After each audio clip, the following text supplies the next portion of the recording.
BRS మాజీ MLA మర్రి జనార్దన్ రెడ్డి నాగర్ కర్నూలు జిల్లా పోలీసులపై సంచలన వ్యాఖ్యలు చేశారు. తాను 2 కళ్లు తెరిస్తే ఇబ్బందులు పడతారు, జాగ్రత్త అని హెచ్చరించారు. పోలీసులు న్యాయం వైపు ఉండాలని స్పష్టం చేస్తూ ఘాటు విమర్శలు చేశారు మర్రి జనార్దన్ రెడ్డి. జిల్లా పోలీస్ యంత్రాంగాన్ని నేను తీవ్రంగా హెచ్చరిస్తున్నా. న్యాయం పక్కన ఉండండి.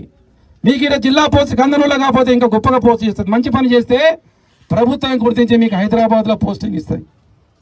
చెడు పని చేసిరనుకో చివరికి సస్పెండ్ అయ్యి మీరు ఇంట్లో కూర్చోవాల్సి వస్తుంది.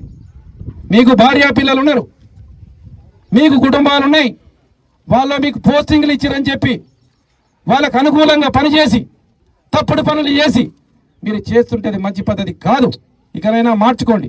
న్యాయం వైపు ఉంటే యూనిఫామ్ వేసుకోండి. న్యాయాన్ని తప్పాలనుకుంటే మాత్రం 3 రంగుల జెండా కుట్టించుకోండి, కండువ గుప్పించుకొని అనుకోండి. కబడ్దారని నేను చెప్తున్నా. నేను చెప్తున్నా, మర్రి జనార్దన్ రెడ్డి అనే వ్యక్తి 2 కళ్ళు తెరిస్తే మీకు ఇబ్బంది అవుతుంది. నేను మీకు అవకాశం ఇవ్వాలి, మంచికి అవకాశం ఇవ్వాలనే ఉద్దేశంతో నేను మౌనంగా ఉన్నా.